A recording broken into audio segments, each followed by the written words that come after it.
So there's a story that leads into questions about the workplace, rights, responsibilities, safety for employers and for employees. Howard Levitt is back with us again this morning, an employment lawyer in Toronto. I should be introducing you as back by popular demand, Mr. Levitt. So it's great to see you. We had so many fantastic questions from our viewers for you that I didn't want to leave many of them unanswered. So we have 4 hours together again today, and we will go through as many of these questions as we can. How about that? Fabulous. Let me just add, by way of a sort of an overarching theme today, or not theme today, but a general statement, as we did yesterday at this time. In terms of rights, what are the rights of the employer at this moment of reopening because of COVID-19, rights of employer in sort of generalization, and rights of an employee? Well, the rights of an employer is to have their employees come back to work as long as they can ensure a safe workplace.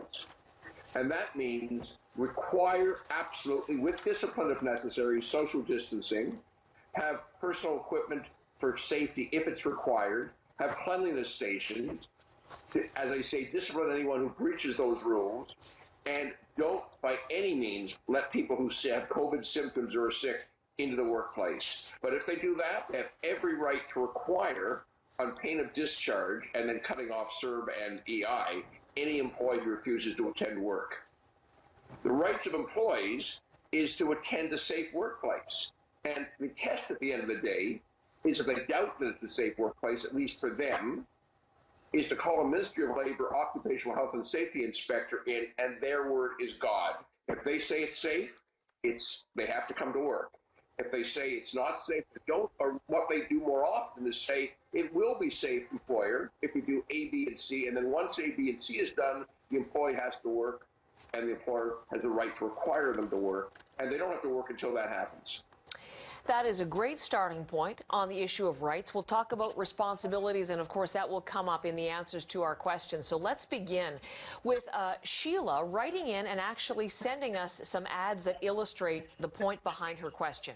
Sheila, Mr. Levitt, has recently been on the Sobeys website looking for work. And at the top of the listing, as you're going to see because we'll bring it up, it says COVID-19 screening questions will be asked and documented during the interviewing process. Hiring decisions will require, among other criteria, a determination of low risk based on the answers. Can a company ask health questions and then document them in an interview? Can they hire you based on your health? That's a really good question. It's a tough one, because asking any question about your health is inherently a violation of the Ontario and, in fact, every human rights legislation in Canada across the country.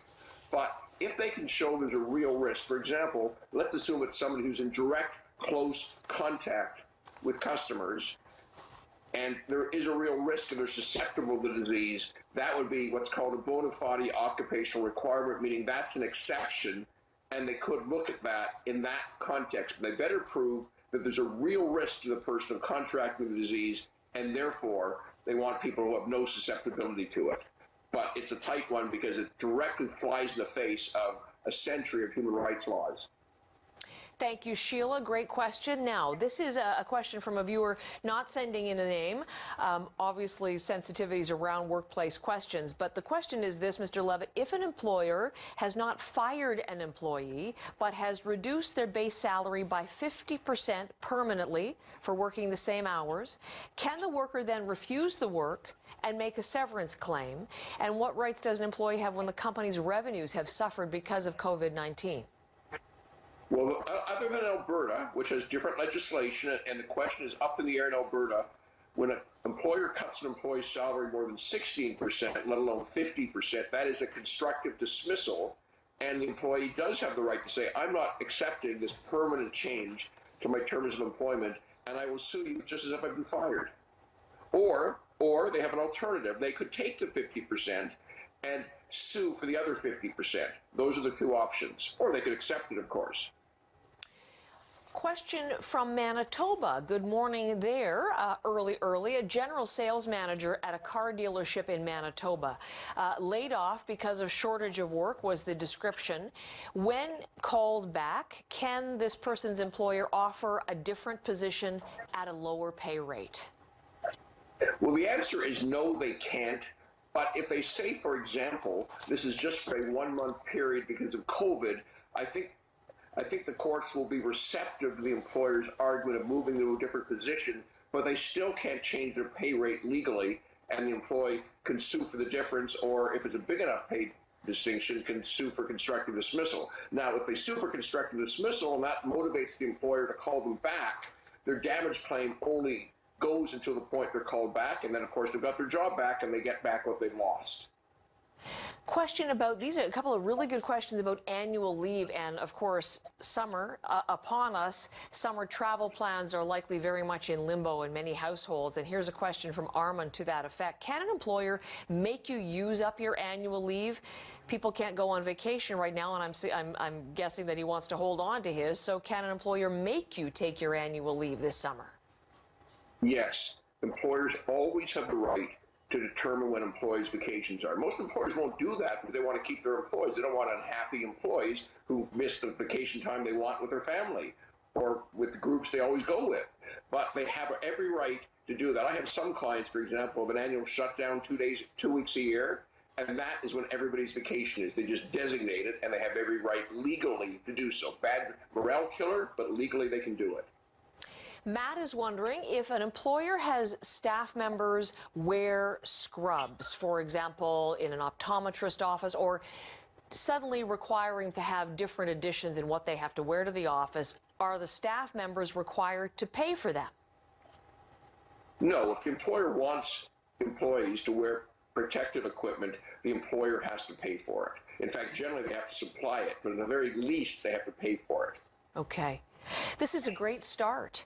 I love the questions today. Looking forward to our conversations through the morning. I'll speak to you after 7 o'clock, Mr. Levitt. Look forward to it. Thanks very much. And thanks for the questions so far. Again, want to remind you of our email and Twitter addresses. If you have questions, again, about returning to work, your rights, your responsibilities, your concerns, about safety, health, other things, here's how you reach us: morning live at cbc.ca and at CBC Morning Live. So those are workplace issues that raise, again, for us, the workplace questions that you are sending in. Questions as the economy starts to reopen across the province about going back to work, the right to work in safe conditions. What are the employer's rights and obligations as well? Howard Levitt is with us again this morning, a Toronto-based employment lawyer. And as we were mentioning in the last hour, back for a second day in a row, for the very simple reason, Mr. Levitt, that the questions keep coming in, and they are so varied and they are so interesting that we're just delighted to have you back for a second day. Thanks for having me. Most of the questions that have come in so far have been from the employee perspective, but I think it's important to represent the employers as well. So we have a really interesting situation from someone who would prefer we don't use her name, so we won't. But this is an employer who's concerned about part-time employees. What if they won't come back to work because they're worried about catching COVID-19, even though, as the employer, she's provided all safety precautions? And she goes on to list them, Mr. Levitt: shifted working hours, so they alternate shifts of 1 week on, 1 week off, isolated, sanitized areas for breaks and for the washroom facilities as well. So these are employees that are currently laid off. She's concerned they won't come back to work because they're concerned, despite those changes she's made. What are the employer's, I guess, prerogatives, rights here in this case? Well, it's not just the regions they just gave, it's also they're making more money on CERB in many cases, so they don't want to come back to work and make less money or more work. So the prerogative of the employer, if they have a safe workplace, as they just described, is to order them back to work. And if they don't come back to work, they have the right to fire them for work abandonment. And then they'll issue a new record of employment, and these employees will not get CERB, will not get EI, and will not have a job anymore. This may sound hard-headed and hard-hearted even, but that is their remedy, because otherwise they won't have a functioning workplace and no one will have a job at the end of the day.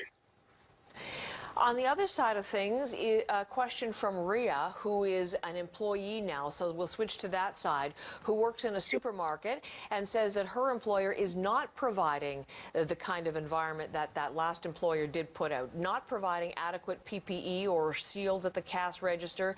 Rhea says they cannot social distance. Customers are becoming abusive when they ask them to stand back, and apparently her fellow employees have all complained about it. What else can they do? Well, she has an easy and quick remedy, and she can refuse to work until this happens.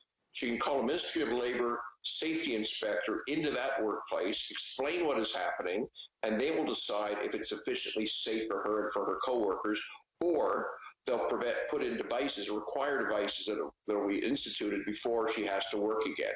But if they say it is safe, because sometimes it's just people's subjective apprehension rather than objective reality, then she has to work. But that's the deciding feature, the inspector's decision.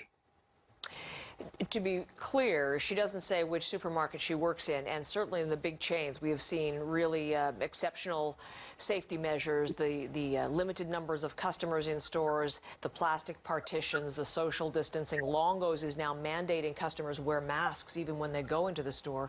So this is a particular case, but thank you for Rhea. So there you go, your answer.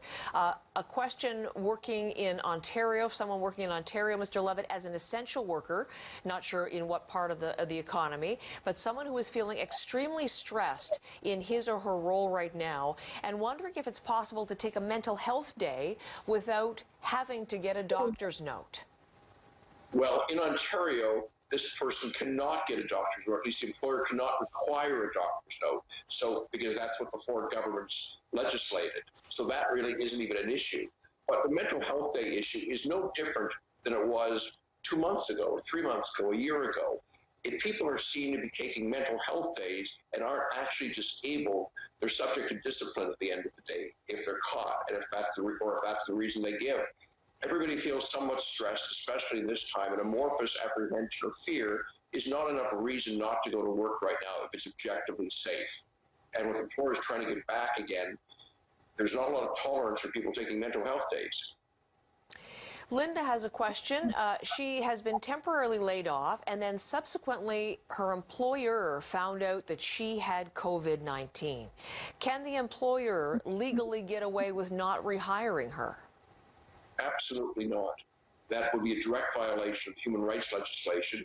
You can't discriminate based on disability. The employer can say, we want proof that you've recovered before coming back, but they cannot refuse to hire her because she has COVID-19. As opposed to not letting her in the workplace while she still has COVID-19. Exactly. All right.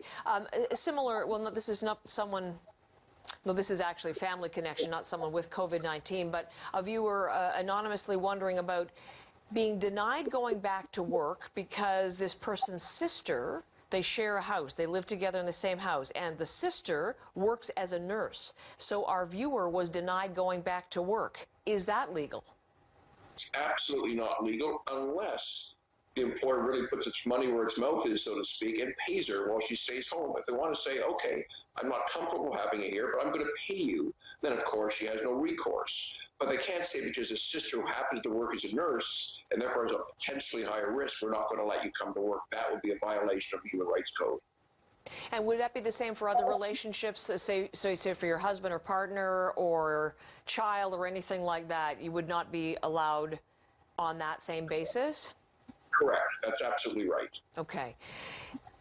You know, I am just so intrigued by the range of questions for you, and everyone very much concerned, obviously navigating a place in the economy we have not been, and it's a workplace scenario that is changing for employer, for employee, and we'll talk more about this in the next hour, Mr. Levitt, with many more questions for us today. So again, thank you very much. Questions to come. And here's how you send us questions to Mr. Levitt. Any workplace issues you have. That story this morning raises the issues of workplace safety, rights, and obligations, both from the employer and employee perspective. You've had so many questions about that this week with the economies beginning to reopen. Howard Levitt is back with us again. As I was mentioning earlier, Mr. Levitt, back by popular demand, our employment lawyer, to answer your questions. And they are varied and they are good, and we are going to jump right into them again this hour. Kyle writing, Mr. Levitt, that he was possibly exposed to COVID-19 and he told his employer, but the employer said he had to come into work anyway. Does he have the right to refuse, given he could be a health risk to others? Absolutely right. And the employer is extraordinarily in peril right now, because if he made him come into the work and other people were infected, those other people would have the right to sue their employer or claim WSIB, depending on their circumstances and whether it's covered for WSIB. But if it's a lawsuit in particular, that could be massive. It could be millions of dollars. People could die as a result of being infected, as a result of the employer's negligence in allowing someone who might be infected into the workplace. There you go, Kyle. Absolutely right to refuse on that count. Peter writes that he works as a cook in a restaurant, and in the summertime, which is not that far off, we hope, it's still pretty cold where we are, Mr. Levitt, temperatures can reach 95 degrees in that kitchen. So keeping in mind how hot it is, does Peter have the right to refuse to wear a mask? And what could happen if he does refuse? Well, it's all a matter of safety first over physical comfort.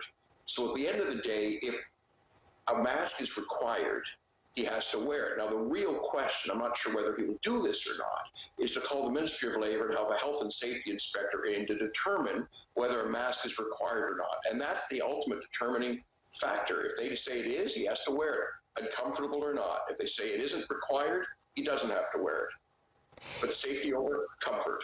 Safety over comfort, and we were talking yesterday, maybe bears repeating, in some cases safety over privacy. We had a viewer wonder about, do they have to submit to temperature checks or things as they arrive at the workplace, and that was a real balance that you were establishing for us yesterday. Yes, in my view, they do. If the employer selects an unobtrusive measure of testing, and temperature check is unobtrusive compared to others, then they have to submit to it. The employer is trying to do its best to protect all of its workers and members of the public that enter the establishment, and temperature checks is a small price to pay for safety. Going back to the question from Peter, and does he have to wear a mask in that kitchen in a restaurant context, Mac has a question that picks up on one of those points, wondering if a worker claims the workplace is unsafe, is it the responsibility of the employee to prove that it's safe, or to prove that it's safe, or to prove that it's not, or is it the employer? Where does that responsibility fall? Well, ultimately, if the employer submits employees to an unsafe workplace, the employer is liable, and potentially ruinously liable, depending on what actually happens to other workers entering the establishment. Now, with COVID-19, as I said, we could be talking even about death and major lawsuits from people who are very injured or from the estate of people who die. But if an employee thinks it's unsafe, they're called into the workplace, so the employer has the preliminary burden of determining whether it's safe or not. If they determine it's safe, the employee contests it, then it's up to the employee to call a Minister of Labour inspector in to make the determination. But that determination, as I said, is binding. But ultimately, it's the employee who's going to have to call them in if the employer deems it to be safe and takes that risk itself. And again, we were speaking yesterday whether it was a unionized or non-unionized environment. In this case, if it were a unionized environment, you would go to the Health and Safety Committee, and they perhaps, or would likely take that forward, those issues forward? Well, any company with a Health and Safety Committee, you can approach the Health and Safety Committee, but ultimately, you're not subject to its whim either. You can go to the Minister of Labour and ask for an inspector. Any employee can do it. If you're unionized, it makes more sense that you go to the union and ask for its assistance. Denise has a question. Again, so many of the questions today, interestingly, are about whose rights, whose responsibilities and obligations. So Denise wonders, are employers obliged to enforce physical distancing, or can they give their staff PPE like a mask if they're working in closer confines than 2 meters? Well, again, I sound like a bit of a broken record right now. It's ultimately up to a health and safety inspector. My recommendations to my employer clients is do whatever you can to enforce social distancing. If that's not possible and it can be done safely with masks, and that's very arguable right now, then require masks. Or ideally, if there's some risk in the workplace, require both. But presumptively, there has to be social distancing, and ultimately, if there's a question, you call the occupational health and safety inspector in, and they'll decide. But social distancing is generally the rule and the requirement. Mr. Levitt, come on back later in the hour even today, this time around, in this particular hour. The questions continue about person's right to CERB and right to various benefits. We have lots more questions for our employment lawyer, Howard Levitt, in Toronto, so we will speak with you a little bit later on. Thank you very much. And thanks for the questions so far this morning. Workplace safety, rights and responsibilities. This is all part of our discussion today and answering your questions about those very issues with our employment lawyer, Howard Levitt, who is in Toronto with us this morning. And there's no doubt schools, that's part of the question line today, which we're going to get to. But I want to begin, Mr. Levitt, because we've heard mostly from employees, but we are getting from employers as well this morning. And Michael is one of those questions. One of Michael's employees has decided not to come to work during the pandemic. He says he will return once it's over. In this place of work, apparently, Michael says, we have safety measures in place. Other employees are at work. What are my rights as an employer? Your right as an employer is to say to this employee, come back to work now. And if you don't come back to work, I'm going to be discharging you, and I'm going to be issuing a record of employment saying you've abandoned your job, and you won't get CERB and you won't get EI. Now, that sounds heinous and harsh, I suspect, to many. But the problem is, if he doesn't do something like that, other employees might say, I don't want to come to work either, and all of a sudden the business will be shut down. Now, that's a decision, obviously, for Michael to make, whether he wants to be that draconian in his response, but that's the right he has. If he has a safe workplace, he has a right to require people to attend work. And right now, with the survey given out like candy and Halloween, a lot of employees are saying, why work when I can make as much money for staying at home? So it's an issue for a lot of small employers and employers with lower wage employees. Adam is wondering, and I was talking about the schools reopening in just a matter of days, some of them in Quebec in the daycare centers. Adam is wondering, when schools reopen, can teachers refuse work if the ministry, the school board, do not require staff and students to wear masks? So that's Adam's question. I might continue it all to say, can they refuse to work at all if they consider the workplace unsafe? They absolutely can refuse to work if they consider the workplace unsafe, but they can't just decide subjectively. Either they have to call in a health and safety inspector who will adjudicate whether it's unsafe. They don't have to work until that happens, but once the decision's made, they then have to work again. If they don't do it, I'm sure the school board will do it in a heartbeat, so it will be determined one way or the other. And the teachers themselves may want to wear masks, and they have every right to, whether the school board tells them not to or not. They have a right to themselves. People have a right to wear masks in almost every case. That's a really interesting point. We were talking about that yesterday. So Adam could potentially decide to wear a mask of his own volition if he considers that safer. I find an N95 mask. They're pretty good. Okay. Hunter has a question, and it's a bit of a two-parter I'm going to make of this one.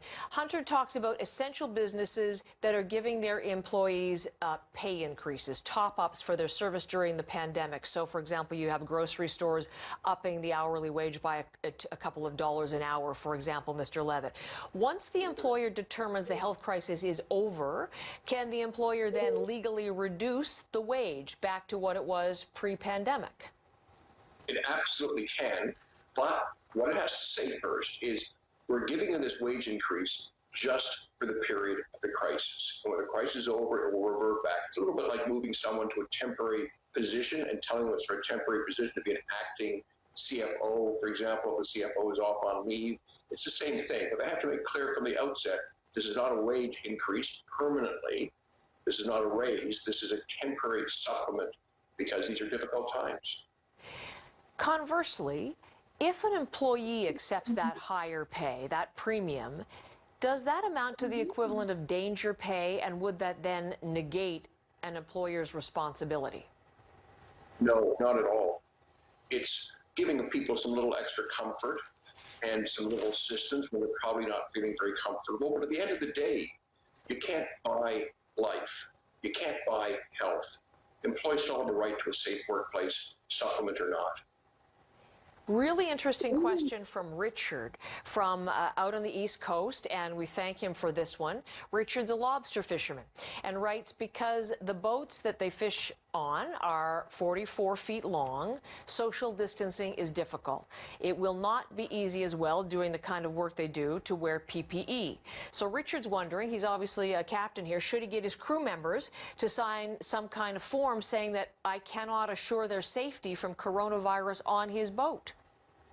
I'm not sure the court would enforce that form at the end of the day, although at least it would be arguable, probably make people less inclined to sue him. He should try and enforce social distancing to the extent he can. I don't know why they can't all be provided with N95 masks and with gloves to wear. I don't see why being a lobster fisherman or being a fisherman at all would prohibit that. So we should have whatever protective equipment is possible and the best that's possible, and to the extent he can, require as much social distancing as the conditions allow. It's a little bit like a healthcare worker. They have to be in close contact with people, and you can't require social distancing in that context. But to the extent he can, he should, and he absolutely should have protective equipment like N95 masks and gloves.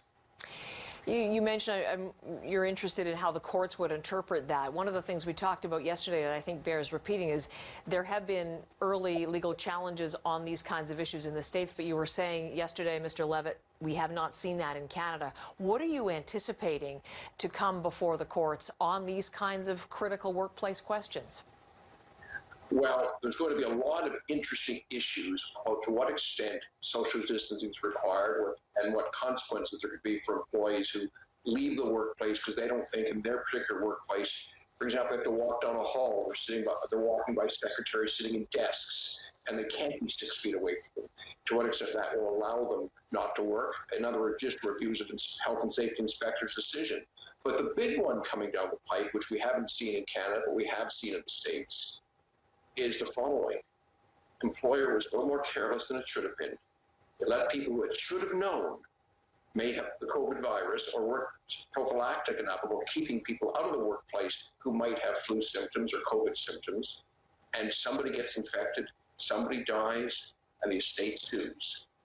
Or somebody gets very, very sick and is permanently compromised physically, and they sue the employer for that. That's the lawsuit I'm waiting to see, and I expect I will see it eventually. So the onus is really, is it more strongly on the employer at this time? Yes, it is. Mm-hmm. And employees think they're worried about their own safety. And sometimes it's been amorphous, and sometimes it's listening to Trudeau saying everybody should be staying home, and the Premier of Ontario saying the same thing.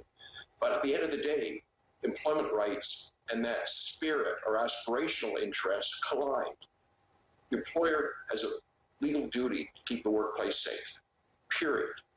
And employees have a right to a safe workplace, but it's primarily the employer's responsibility. Hit pause one more time if we could, because we have a couple more conversations with Mr. Levitt in the next hour, more of your questions, and this very interesting conversation continues. I'll speak to you in just a few minutes, Mr. Levitt. Thank you. This next little bit of video is also related to COVID-19. Certainly, COVID-19 is keeping kids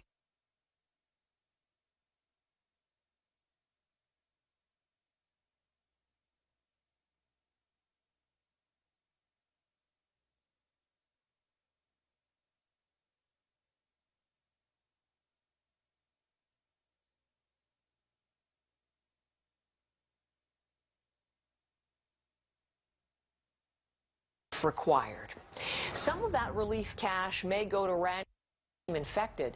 The NDP also wants the plant shut down again until an investigator from outside the province can assess it. It's calling for a public inquiry as well when Alberta's public health emergency is over.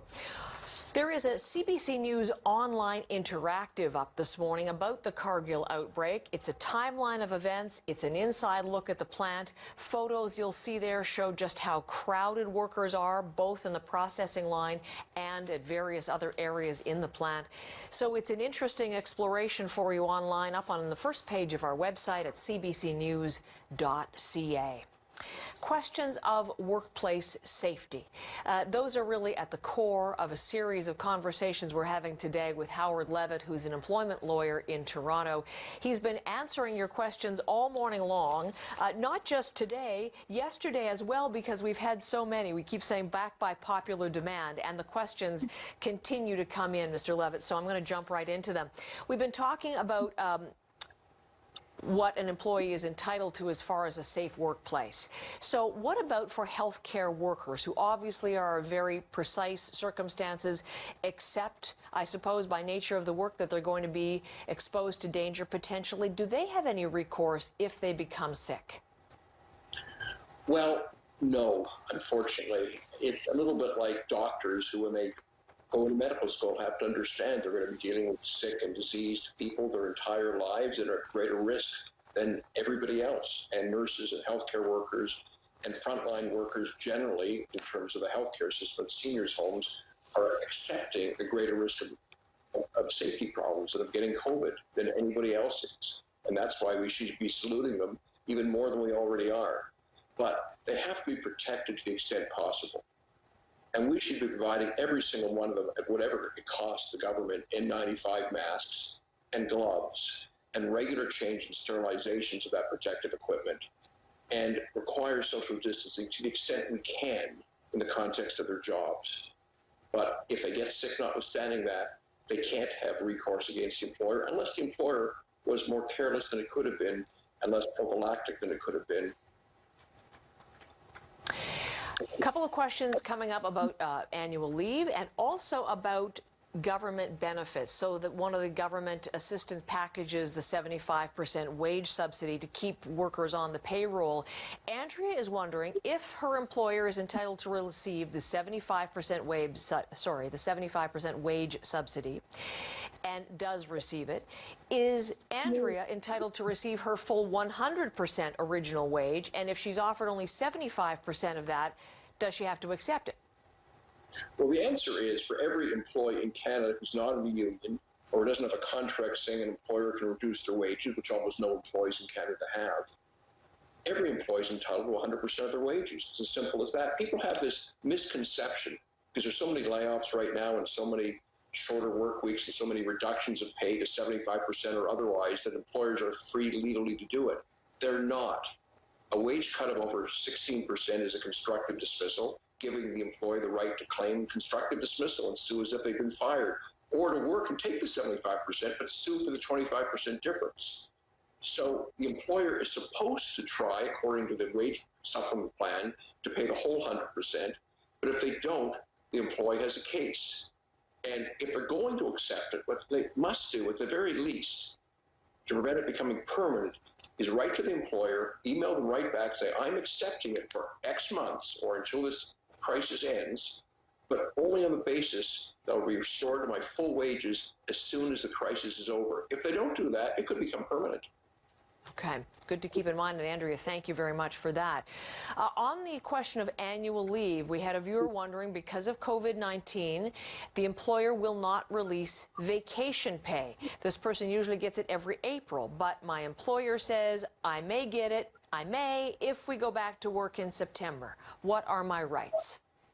Your rights are to be paid vacation pay when you're entitled to be paid vacation pay. And if at your workplace it's April, then you're entitled to get it in April. And it may be you'll have to go to the Employment Standards Branch and say, I've not been paid my wages in the form of vacation pay, and make a claim. That's assuming there's an entitlement pursuant to the arrangement between the employer and the employee to have vacation pay paid every April. If that's the case, the employer can't hold it back legally. Thank you very much. That was an anonymous question, but a good one still. We've been talking about how it's so important to have this safe environment. Perry's wondering, from the employer's perspective, maybe hopefully you can help us with this. Where do you actually get an evaluation? Where would you get recommendations on how to create the safe work environment that is going to be required now? Well, there's lots of companies in the business. I'm not one of them. We are in the business of telling employers how to legally get back into play, but not in terms of health and safety. There's lots of health and safety companies that do this. So that will be someplace to go. I wasn't, yes. And for free, you can call in the Occupational Health and Safety Branch and say, is this safe? And what do I have to do to make it safe? And that's free, and their inspectors are coming in all the time. They've hired lots of extra in all the various provinces in this country to do just that. We were just talking about the government wage subsidy program. Another question about the Canada Emergency Response Benefit, because this has come up in a number of our answers. This is Petra writing about her son, who's a laborer, got an email from the employer yesterday saying that they had work for him. So he's back at work, but they're worried about his safety. So does her son have the right to stay at home until the state of emergency, this is Nova Scotia, until the state of emergency is over, stay at home and still receive the benefit, the CERB?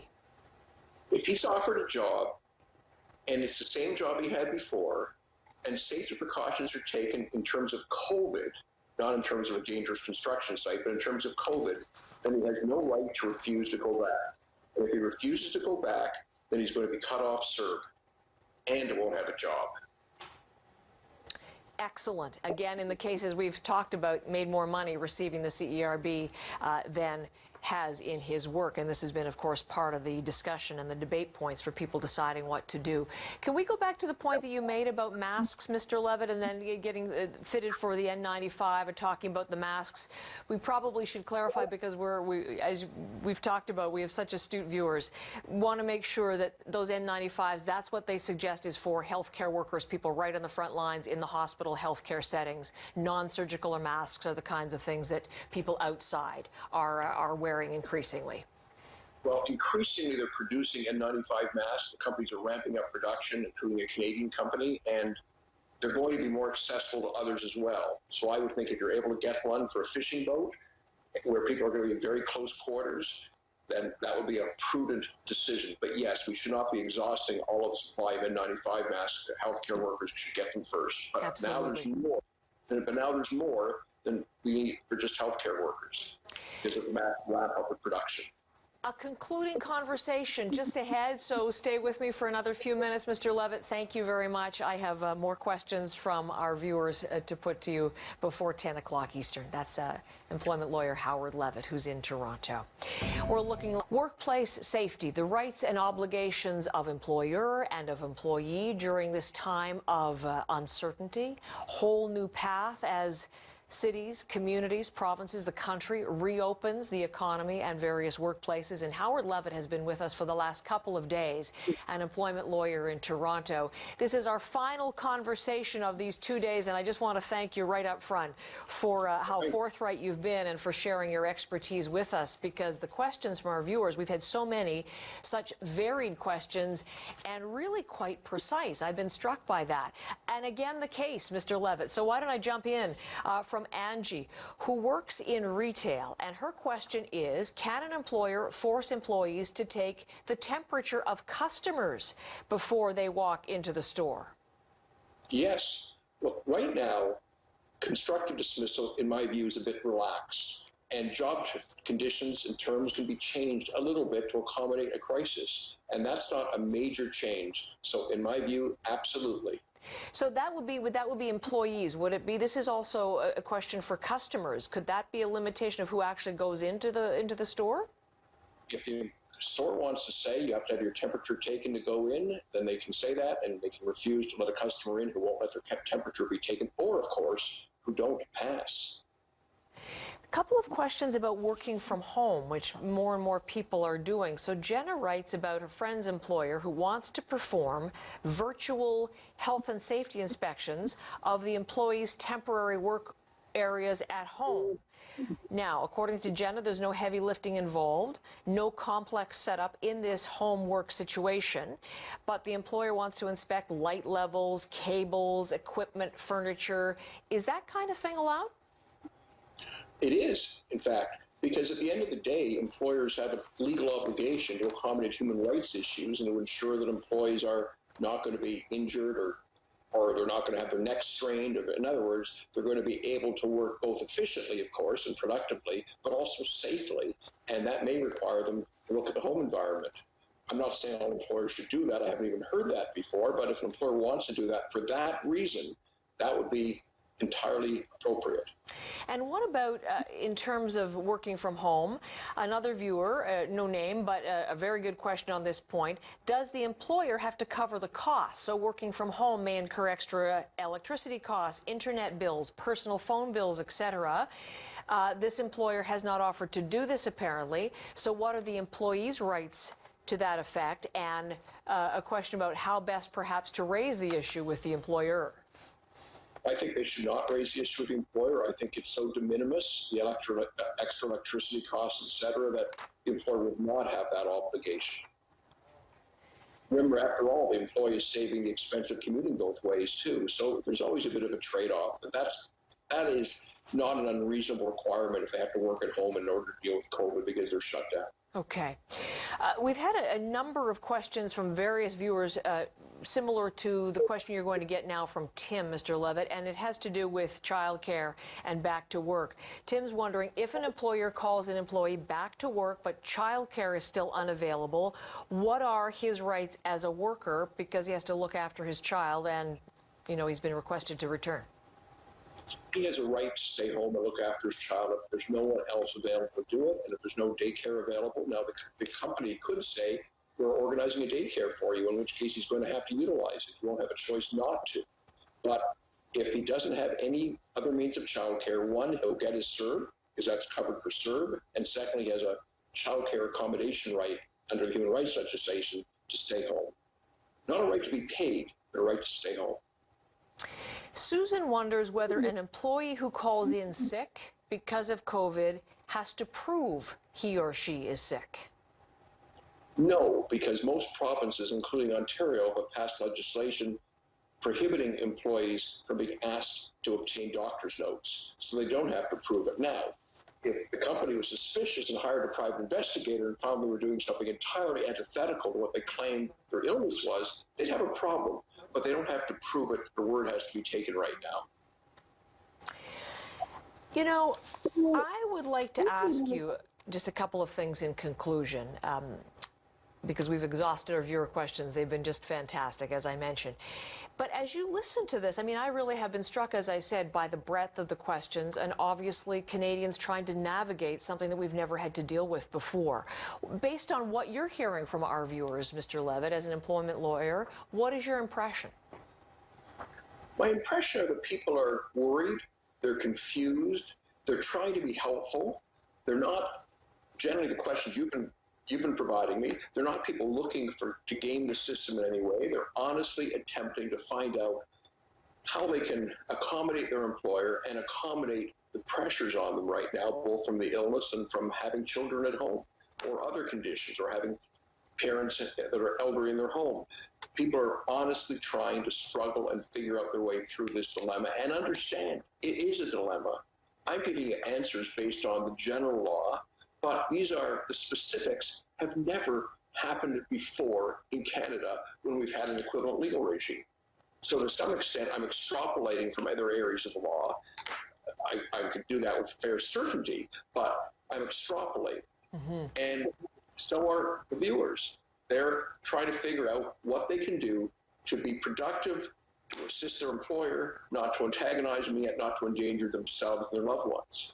Extrapolating, it's your impression overall, extrapolating and anticipating perhaps what may be tested or challenged in courts eventually. A quick last word, if you could, both to employer and to employee, just what to keep in mind as maybe the basic responsibility, the basic right, sort of the overarching principle that should guide them as we begin to go back to work and businesses to reopen. Well, I think to both of them. You have to work if you're called back to work. But you have a right to insist on a safe workplace. And that means personal protective equipment if it's required, social distancing, clean facilities with sanitation systems. No one who is ill or has any symptoms should be allowed into the workplace. And anyone who breaches any of those rules is disciplined. The employer has to be rigorous about this. And the employee has the equivalent right to insist on those safety, but can't let their amorphous fear of leaving their house prevent them from coming to work if it is a safe workplace. That's the overwhelming theme. And the second point is an employer doesn't have the right to lay you off. And unless the institution is ordered closed, unless that particular employer is ordered closed with the government, a layoff is a constructive dismissal or reduction in work hours, and salary over 16% is a constructive dismissal. So negotiate with your employer whether you're going to accept that, or whether you have to sue at the end of the day, or whether you think the employer is reasonable in having to do what it's doing, in which case put a time limit on it and write a letter that it's not without prejudice they're ever being able to do it again. Otherwise, a year from now, they'll cut your wages again or reduce your work week again, and they'll legally be able to because you accepted it this time. So make sure you put that in writing, and employers, what you're going to do if it's exceptional, for example, increasing wages for frontline workers, put that in writing that's for the period of the crisis. So everyone is clear and no new legal rights get created inadvertently. Mr. Levitt, I cannot thank you enough for sharing all of those years of experience and your expertise with us and our viewers and answering our questions so well today. Thank you for both days. We really appreciate it. Thank you so much for having me on. Howard Levitt is an employment lawyer in Toronto. Thank you so much, as I've said, for those excellent questions over the past couple of days.